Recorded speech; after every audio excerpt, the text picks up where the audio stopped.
प्राचीन काल में एक अत्यंत धनी व्यापारी बहुत सी वस्तुओं का कारोबार किया करता था।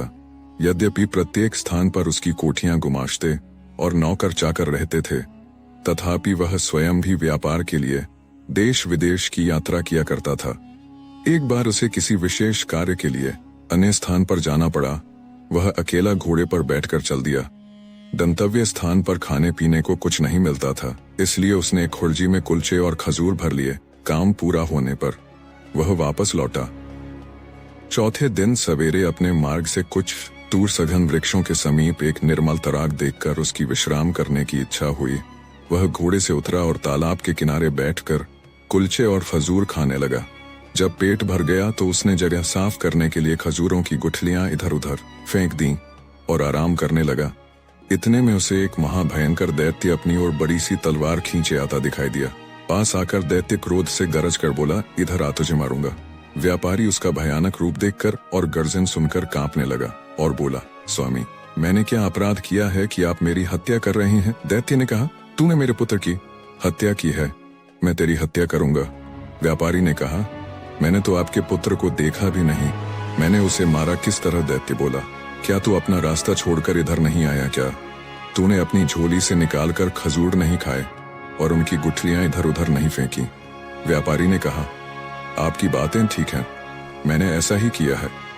दैत्य ने कहा, जब तू गुठलियां फेंक रहा था तो इतनी जोर से फेंक रहा था कि एक गुठली मेरे बेटे की आंख में लगी और बेचारे का उसी समय प्राणांत हो गया। अब मैं तुझे मारूंगा। व्यापारी बोला, स्वामी, मैंने आपके पुत्र को जानबूझकर तो मारा नहीं है, फिर मुझसे जो भूल हो गई है उसके लिए मैं आपके पैरों पर गिरकर क्षमा मांगता हूँ। दैत्य ने कहा, मैं न दया करना जानता हूँ न क्षमा करना, और क्या खुद तुम्हारी शरीयत में नरवध के बदले नरवध की आज्ञा नहीं दी गई है? मैं तुझे मारे बगैर नहीं रहूंगा। यह कहकर दैत्य ने व्यापारी की बांह पकड़कर उसे पृथ्वी पर गिरा दिया और उसे मारने के लिए तलवार उठाई। व्यापारी अपने स्त्री पुत्रों की याद करके विलाप करने लगा, साथ ही ईश्वर और पवित्र आत्माओं की सौगंध दिला दिलाकर दैत्य से अपने प्राणों की भिक्षा मांगने लगा। दैत्य ने यह सोचकर हाथ रोक लिया कि जब यह थक कर हाथ पांव पटकना बंद कर देगा तो इसे मारूंगा, लेकिन व्यापारी ने रोना पीटना बंद ही नहीं किया। अंत में दैत्य ने उससे कहा, तू बेकार ही अपने को और मुझे तंग कर रहा है। तू अगर आंसू की जगह आंखों से खून बहाए तो भी मैं तुझे मार डालूंगा। व्यापारी ने कहा, कितने दुख की बात है कि आपको किसी भांति मुझ पर दया नहीं आती। आप एक दीन निष्पाप मनुष्य को अन्यायपूर्वक मारे डाल रहे हैं और मेरे रोने गिड़गिड़ाने का आप पर कोई प्रभाव नहीं होता। मुझे तो अब भी विश्वास नहीं होता कि आप मुझे मार डालेंगे। दैत्य ने कहा, नहीं, निश्चय ही मैं तुम्हें मार डालूंगा। इतने में सवेरा हो गया। शहरजाद इतनी कहानी कहकर चुप हो गई। उसने सोचा, बादशाह के नमाज पढ़ने का समय हो गया है और उसके बाद वह दरबार को जाएगा।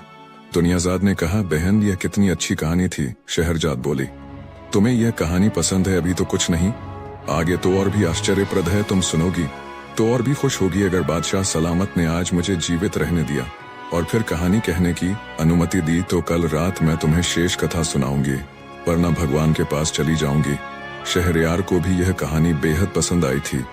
उसने विचार किया कि जब तक कहानी पूरी न हो जाए शहरजाद को नहीं मरवाना चाहिए, इसलिए उसने उस दिन उसे प्राणदंड देने का इरादा छोड़ दिया।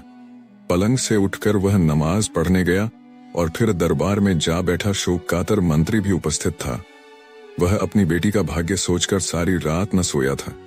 वह प्रतीक्षा में था कि शाही हुक्म हो तो मैं अपनी बेटी को ले जाकर जल्लाद के सुपुर्द करूं, किंतु उसे यह देखकर आश्चर्य हुआ कि बादशाह ने यह अत्याचारी आदेश नहीं दिया।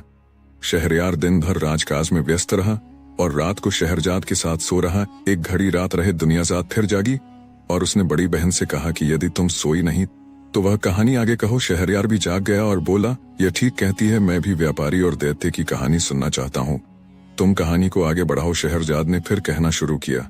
जब व्यापारी ने देखा कि दैत्य मुझे किसी प्रकार जीवित न छोड़ेगा तो उसने कहा, स्वामी, यदि आपने मुझे वध्य समझ ही लिया है और किसी भांति भी मुझे प्राण दान देने को तैयार नहीं है तो मुझे इतना अवसर तो दीजिए कि मैं घर जाकर अपने स्त्री पुत्रों से विदा ले लूं और अपनी संपत्ति अपने उत्तराधिकारियों में बांट आऊं, ताकि मेरे पीछे उनमें संपत्ति को लेकर लड़ाई झगड़ा ना हो।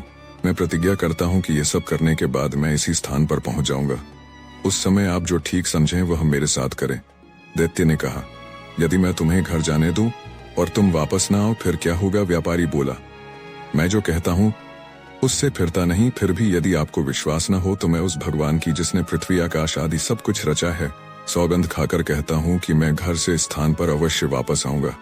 दैत्य ने कहा, तुम्हें कितना समय चाहिए? व्यापारी ने कहा, मुझे केवल 1 वर्ष की मोहलत चाहिए, जिसमें मैं अपनी सारी जायदाद का प्रबंध करके आऊं और मरते समय मुझे कोई चिंता न रहे।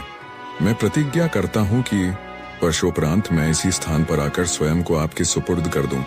दैत्य ने कहा, अच्छा, मैं तुम्हें 1 वर्ष के लिए जाने दूंगा, किंतु तुम ये प्रतिज्ञा ईश्वर को साक्षी देकर करो। व्यापारी ने ईश्वर की सौगंध खाकर प्रतिज्ञा दोहराई और दैत्य व्यापारी को उसी तालाब पर कर अंतर ध्यान हो गया।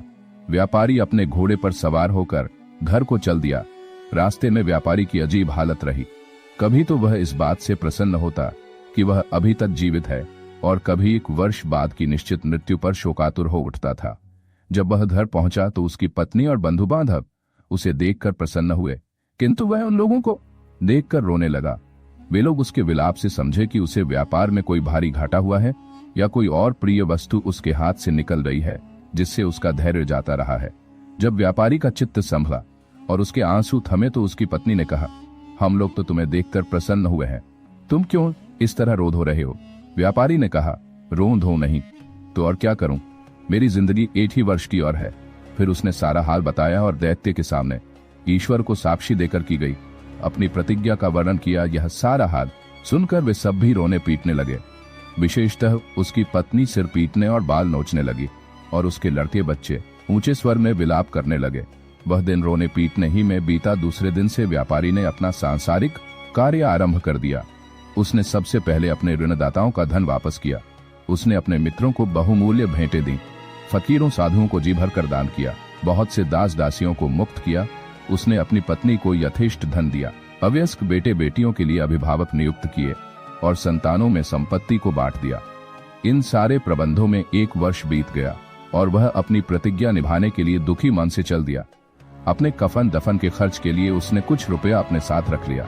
उसके चलते समय सारे घर वाले उससे लिपटकर रोने लगे और कहने लगे कि हमें भी अपने साथ ले चलो, ताकि हम भी तुम्हारे साथ प्राण दे दें। व्यापारी ने अपने चित्त को स्थिर किया और उन सबको धैर्य दिलाने के लिए कहने लगा, मैं भगवान की इच्छा के आगे सिर झुका रहा हूँ, तुम लोग भी धैर्य रखो।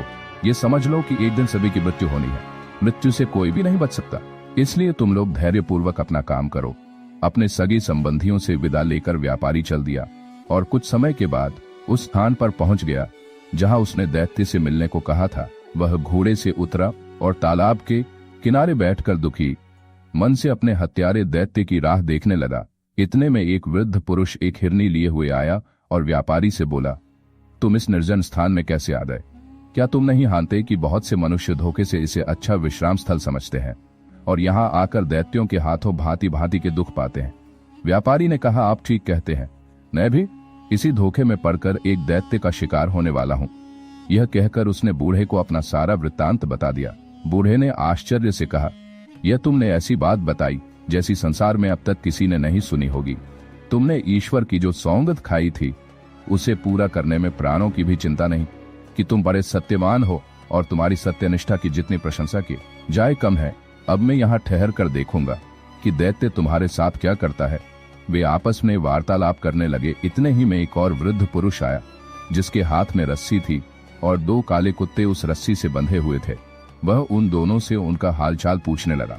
पहले बूढ़े ने व्यापारी का संपूर्ण वृतांत कहा और यह भी कहा कि मैं आगे का हालचाल देखने यहाँ बैठा हूँ। दूसरा बूढ़ा भी यह सब सुनकर आश्चर्यचकित हुआ और वहीं बैठकर दोनों से बातें करने लगा। कुछ समय के उपरांत एक और बूढ़ा एक खच्चर लिए हुए आया और पहले 2 बूढ़ों से पूछने लगा कि यह व्यापारी इतना दुखी होकर यहाँ क्यों बैठा है। दोनों ने उस व्यापारी का पूरा हाल कहा। तीसरे वृद्ध पुरुष ने वहां ठहरकर इस व्यापार का अंत देखने की इच्छा प्रकट की, अतः वह भी वहां बैठ गया। अभी तीसरा बूढ़ा अच्छी तरह सांस भी नहीं ले पाया था कि उन चारों व्यक्तियों ने देखा कि सामने के जंगल में एक बड़ा गहन धूम्रपुंज उठ रहा है। वह धुएं का बादल उनके समीप आकर गायब हो गया। वे लोग आश्चर्य से आंखें मल ही रहे थे कि एक अत्यंत भयानक दैत्य उपस्थित हो गया। उसके हाथ में तलवार थी और उसने व्यापारी से कहा, उठकर इधर आ, मैं तुझे मारूंगा। तू मेरे बेटे को मारा है। ये सुनकर व्यापारी और तीनों बूढ़े कांपने लगे और उच्च स्वर में विलाप करने लगे। उन सब के रोने चिल्लाने से जंगल गूंज उठा, किंतु दैत्य व्यापारी को पकड़कर एक ओर ले ही गया। हिरनी वाले बूढ़े ने यह देखा और वह दौड़कर दैत्य के पास पहुंचा और बोला, दैत्य महाराज, मैं आपसे कुछ निवेदन करना चाहता हूं। आप अपने क्रोध पर कुछ देर के लिए संयम रखें। मेरी इच्छा है कि मैं अपनी और इस हिरनी की कहानी आपको सुनाऊं, किंतु कहानी के लिए एक शर्त है। यदि आपको यह कहानी विचित्र लगे और पसंद आए तो आप इस व्यापारी का 1/3 अपराध क्षमा कर दें। दैत्य ने कुछ देर तक सोचकर कहा, अच्छा, मुझे तुम्हारी शर्त स्वीकार है, कहानी कहो।